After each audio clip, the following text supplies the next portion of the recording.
ಅಲ್ಲ, ಒಂದು ನಿಮಿಷ, ಅದಕ್ಕೆ ಬಂದೆ. ಈಗ ನೀವು ಕೇಳ್ತಾ ಇರೋದೇನು, 3 ಜನ ಬೇರೆ ಬೇರೆ ರೀತಿ ಹೇಳ್ತಾ ಇದ್ದಾರೆ. ಇದು ಕಾನೂನು ರೀತಿಯಲ್ಲಿ ಯಾವ ರೀತಿ ಅಂತ. ಕಾನೂನು ಹೋರಾಟ ಮಾಡ್ತಾ ಇರೋದು ನಾವು ಸಂಘಟನೆಯವರು ಮಾಡ್ತಾ ಇದ್ದೀವಿ. ಇವತ್ತಿಗೂ ನಾನು ನಿಮ್ಮೆಲ್ಲರ ಮುಖಾಂತರ ಮನವಿ ಮಾಡ್ಕೊಳ್ಳೋದೇನೆಂದರೆ, ಯಾರೂ ಕೂಡ ನಮಗೆ ಯಾರೂ ಹೊರತಾಗಿಲ್ಲ ಅಥವಾ ಯಾರನ್ನು ಬಿಟ್ಟು ನಾವು ಮಾಡ್ತಾ ಇಲ್ಲ.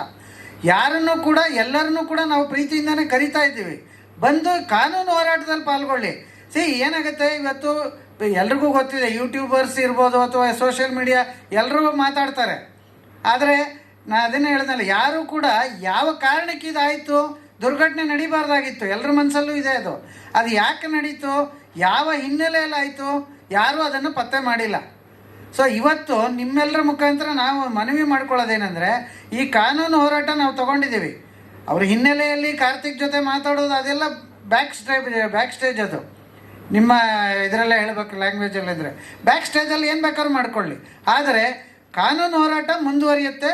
ಆ ಕಾನೂನು ಹೋರಾಟಕ್ಕೆ ಎಲ್ಲ ಅಭಿಮಾನಿಗಳು ಸಾಥ್ ಕೊಡಬೇಕು, ಎಲ್ಲರೂ ಸಹಕರಿಸಬೇಕು ಅಂಥೇಳಿ ತಮ್ಮೆಲ್ಲರ ಮುಖಾಂತರ ನಾನು ಮತ್ತೊಮ್ಮೆ ಕೇಳ್ಕೊಳ್ತೀನಿ. ಉಳಿದಿದ್ದವ್ರು ಹೇಳ್ತಾರೆ. ನಿಮಿಷ ಅದಕ್ಕೂ ತಗೊಬಿಡ್ತೀನಿ. ನೀವು ಹೇಳಿದ್ರಲ್ಲ 3 ಮನೆ 3 ಬಾಗಿಲು. ಮೊದಲನೇದಾಗಿ ನಾನು ಸಂಘದ ಅಧ್ಯಕ್ಷರನ್ನ ನಾನು ಒಬ್ಬ ಅಭಿಮಾನಿ, ಇಷ್ಟು ಸರ್ಗೆ ಮನೆಯವನು. ಆ ಮನೆಯವರು ಅವರಿಗೆ ಇಲ್ಲಿ ನೊಂದು ಬೆಂದು ಬೇಡ ಅಂದ್ಬಿಟ್ಟು ಮೈಸೂರಿಗೆ ಹೋಗ್ಬಿಟ್ರು. ಅದು ಹೊರತುಪಡಿಸಾಯ್ತು. ಇಲ್ಲಿ ಶ್ರೀನಿವಾಸು ಮತ್ತು ರಾಜುಗೌಡರು ಓಡಾಡ್ತಿದ್ರು, ಇಬ್ಬರು ಓಡಾಡ್ತಿದ್ರು. ಇಬ್ಬರು ಏನು ಮಾಡ್ತಾರೆ, ಅವರಿಬ್ಬರು ಬುದ್ಧಿವಂತರು. ನಮ್ಮ ಶ್ರೀನಿವಾಸರು ಸಾಹಿತಿಗಳು, ಬುದ್ಧಿಜೀವಿ, ತಿಳುವಳಿಕೆರೋನು ಓಡಾಡಿರ್ತಾರೆ ಅಂತ ನಾನು ಅಂದ್ಕೊಂಡೆ. ಶ್ರೀನಿವಾಸು ನಮ್ಮ ಪ್ರಖ್ಯಾತ ನಮ್ಮ ಸುದೀಪರ ಜೊತೆ ಇದ್ದಾರೆ. ಅವ್ರ ಪಾಪ ಸುದೀಪರು ಮುನ್ಸೂಚಲಿದ್ರು. ಸುದೀಪರ್ನ ಎಲ್ಲ ಕಡೆ ಪಾಪ ಕರೆಯೋಕ್ಕಾಗಲ್ಲ. ಅವ್ರು ಏನು ಬೇಕು ಮಾಡಿಕೊಟ್ಟಿದ್ದಾಗ ಅವ್ರ ದೊಡ್ಡ ಗುಣ, ನಿಜವಾಗ್ಲೂ ಖುಷಿ ಆಗ್ತದೆ. ಇವತ್ತು ಅವ್ರು ಅರ್ಧ ಎಕರೆ ಜಾಗ ತೊಗೊಂಡ್ರೆ ಖುಷಿ ಆಗ್ತದೆ, ಕಟ್ತಾರೆ. ಅವ್ರ ಬರ್ತಡೇಯಿಂದ ಪೂಜೆ ಮಾಡಿ ಇಷ್ಟು ಸರ್, ಅದು ಬೇರೆ. ಅದಕ್ಕೆ ನಮಗೆ ಹೃದಯಪೂರ್ವಕ ನಾವು ಅವ್ರನ್ನ ಖುಷಿಯಿಂದ ನಾವು ಯಾವಾಗ ಅವ್ರು ಇದು ಮಾಡ್ತೀವಿ. ರಾಜುಗೌಡ್ರಿಗೆ ಏನು ಕರೆದೆ ಅಂದರೆ, ನನ್ನನ್ನು 2-3 DC ಹತ್ರ ಕರ್ಕೊಂಡು ಮೀಟಿಂಗ್ ಮಾಡಿದಾಗ ಏನು ಮಾಡಿದೆ, ಏನು ಕಿಸ್ತಿದ್ಯಪ್ಪ ನೀನು ಅಂತ ಕೇಳಿದೆ. ನನಗೆ ನೋವಾಯಿತು. ಸಮಾಧಿ ಮಟ್ಟ, ನೆಲ ಮಟ್ಟ ಮಾಡೋಕೆ ನಿಮ್ಗೆ ಏನಾಯ್ತು ಅಂತ ಅವಾಗ ಕೇಳಿದೆ. ಅವಾಗಲೇ ಗೊತ್ತಾಗಿದ್ದು ಯಾರು ಸಿಕ್ಕಿಲ್ಲ ನಮಗೆ. ಆಮೇಲೆ ನಾವು ಅದ್ರ ಬಗ್ಗೆ ಗೊತ್ತಿರಲಿಲ್ಲ. ನೀವು ನಂಬ್ತೀರೋ ಬಿಡ್ತೀರೋ, ಇವತ್ತು ಗಂಟ ನಾವು ವರ್ಷಕ್ಕೊಂದ್ಸತಿ ಹೋಗಿ ನಮಸ್ಕಾರ ಬರ್ತೀವಿ. ಇವತ್ತು ನಾನು ಮೈಸೂರಿಗೆ ಹೋಗಿಲ್ಲ. ಅಚ್ಚ ಅಭಿಮಾನಿ, ನಿರ್ಮಾಪಕ, 16 ವರ್ಷ. ಇವತ್ತು ನಾನು ವರ್ಷಕ್ಕೊಂದ್ಸತಿ ಹೋಗ್ಬಿಟ್ಟು ನಮಸ್ಕಾರ ಹಾಕೊಂಬತ್ತೀನಿ. ನಾನು ನನ್ನ ಮಗ ಇವತ್ತು ಮೈಸೂರಿನ ಕಾಲಿಟ್ಟಿಲ್ಲ, ನನ್ನ ಮನಸ್ಸೊಪ್ಪಿಲ್ಲ. ಅಲ್ಲ, ಅದು ಕಿಟಕಿ 3 ಬಾಗಿಲಾಗಿಲ್ಲ, ಎಲ್ಲ ಒಂದೇ. ಇಲ್ಲಿ ಯಾರು ಯುಗೋ ಇಲ್ಲ. ಇವತ್ತು ನಾನು ಕೇಳ್ಕೊತೀನಿ, ನಮ್ಮ ಸುದೀಪ ನೇತೃತ್ವದಲ್ಲಿ ಇರಲಿ, ಅವರೇ ಈ ವಿಷಯದಲ್ಲಿ ಬೇಕಾದ್ರೆ ಮುಂದೆ ದಯವಿಟ್ಟಿರಲಿ. ನಾವೆಲ್ಲ ಹಿಂದೆ ಇರ್ತೀವಿ. ನಾನು ಅನ್ನೋದಿಲ್ಲ.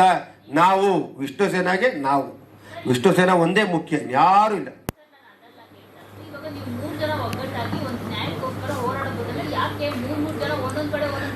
ಅದೇ ಇವಾಗ ನೆನ್ನೆ ಸ್ಟೇಟ್ಮೆಂಟ್ ಕೊಡ್ತಾ ಇದ್ದೀರಾ. ಆಮೇಲೆ ನೀವು ಅಭಿಮಾನಿ ಸ್ಟುಡಿಯೋದಲ್ಲಿ ಬೇಕೇ ಬೇಕು ಅಂತಿದ್ದೀರಾ. ಅವ್ರು ಕೆಂಗೇರಿ ಹತ್ರ ಪ್ರತಿಮೆ ಮಾಡ್ತೀವಿ ಅಂತ ಹೇಳ್ತಾರೆ. ಇನ್ನು ಅವ್ರ ಮನೆಯವ್ರು ಮೈಸೂರಲ್ಲಿ ಇದೆ ಅಂತಾರೆ. ಹಂಗಾದ್ರೆ ಫಸ್ಟ್ ಅಭಿಮಾನಿ ಸ್ಟುಡಿಯೋಗೆ ಬರಬೇಕು. ಅವ್ರ ಬರ್ತಡೇ ದಿನ, ಅದರ್ವೈಸ್ ದಿನ ಫಸ್ಟ್ ಅಭಿಮಾನಿ ಸ್ಟುಡಿಯೋಗೆ ಬರಬೇಕು, ನಮಸ್ಕಾರ ಹಾಕೋಬೇಕು. ಆಮೇಲೆ ಕೆಂಗೇರಿಗೆ ಹೋಗಿ ಪ್ರತಿಮೆ ನೋಡ್ಕೋಬೇಕು.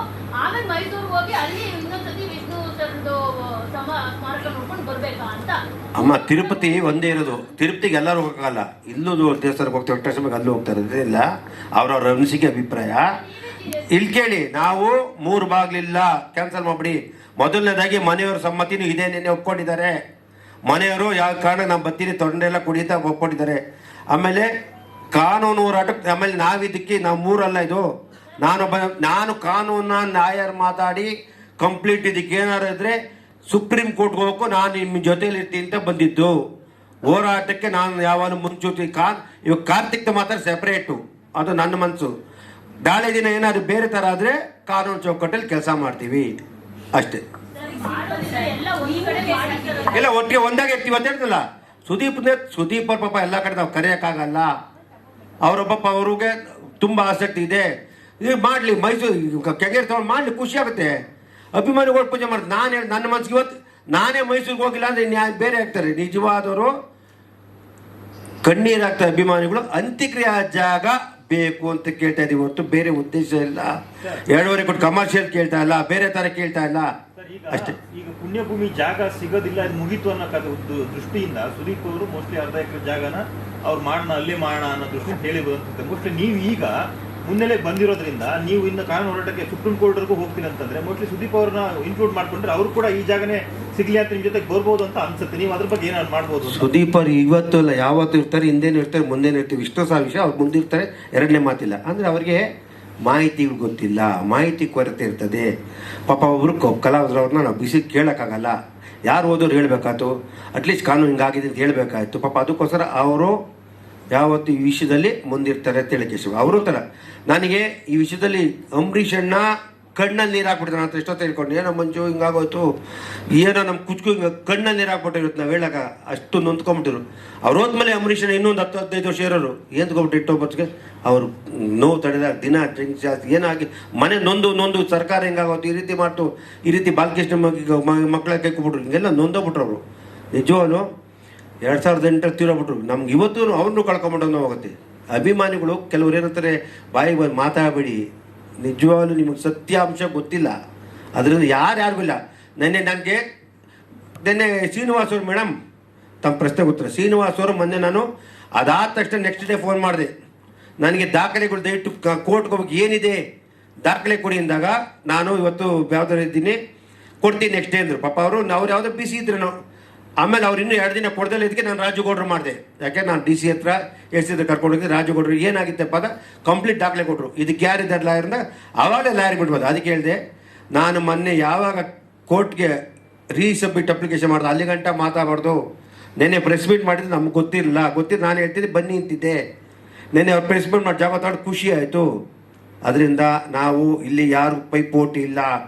ಇಲ್ಲಿ ಒಬ್ಬ ನಾಯಕ ವಿಷ್ಣುವರ್ಧನ್ ಅವರ ನೇತೃತ್ವದಲ್ಲಿ ಅವರ ಸಮ್ಮತಿಯಲ್ಲಿ ನಾವೆಲ್ಲ ಕೊಂಬೆಗಳು, ಮರಗಳು, ಎಲೆಗಳು ಅಷ್ಟೇ ಹೇಳಕ್ಕೆ